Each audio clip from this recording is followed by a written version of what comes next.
মার্কিন সামরিক শক্তি বৃদ্ধির ফলে মধ্যপ্রাচ্যে মোতায়েন করা মার্কিন সৈন্য সংখ্যা 50,000 ছাড়িয়ে গেছে। স্থানীয় সময় 29 তারিখে একজন মার্কিন সামরিক কর্মকর্তার বরাত দিয়ে নিউ ইয়র্ক টাইমস এই তথ্য নিশ্চিত করেছে। গত এক মাসে প্রায় 10,000 অতিরিক্ত সৈন্য সেখানে পাঠানো হয়েছে, যা পরিস্থিতির দ্রুত উত্তেজনা বৃদ্ধির ইঙ্গিত দেয়। মধ্যপ্রাচ্যে মার্কিন বাহিনীর তত্ত্বাবধায়ক সংস্থা ইউএস সেন্ট্রাল কমান্ড সম্প্রতি আরও 3,500 নৌ ও মেরিন সদস্য মোতায়েনের ঘোষণা দেয়। পাশাপাশি 82তম এয়ারবোর্ন ডিভিশন থেকেও 2,000 সৈন্য পাঠানো হয়েছে। এসব পদক্ষেপ থেকে স্পষ্ট অঞ্চলটিতে সামরিক প্রস্তুতি জোরদার করা হচ্ছে। তবে সামরিক বিশ্লেষকদের মতে এই 50,000 সৈন্য বড় আকারের স্থলযুদ্ধের জন্য যথেষ্ট নয়।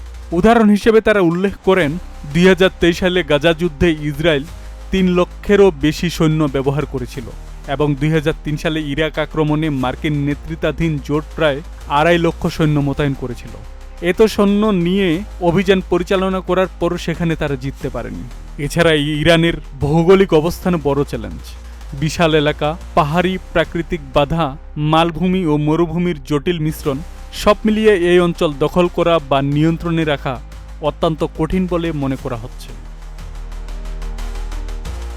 অন্যদিকে ইরানও তাদের সামরিক সক্ষমতা জোরালোভাবে তুলে ধরেছে।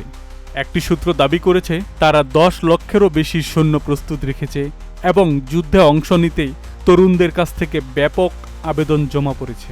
একই সঙ্গে ড্রোন ও ক্ষেপণাস্ত্র শক্তির প্রদর্শনও চালিয়ে যাচ্ছে দেশটি।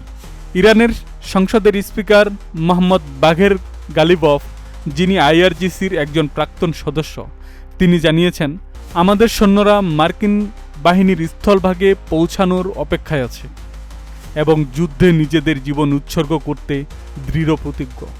তিনি আরও বলেন, আমরা মার্কিন যুক্তরাষ্ট্রকে শাস্তি দিতে পারি, তাদের কৃতকর্মের জন্য অনুতপ্ত করতে পারি এবং নিশ্চিত করতে পারি যে তারা যেন আর কখনো ইরানের উপর হামলা করার কথা চিন্তাও না করে। আব্দুস সালাম, প্রজন্ম 24।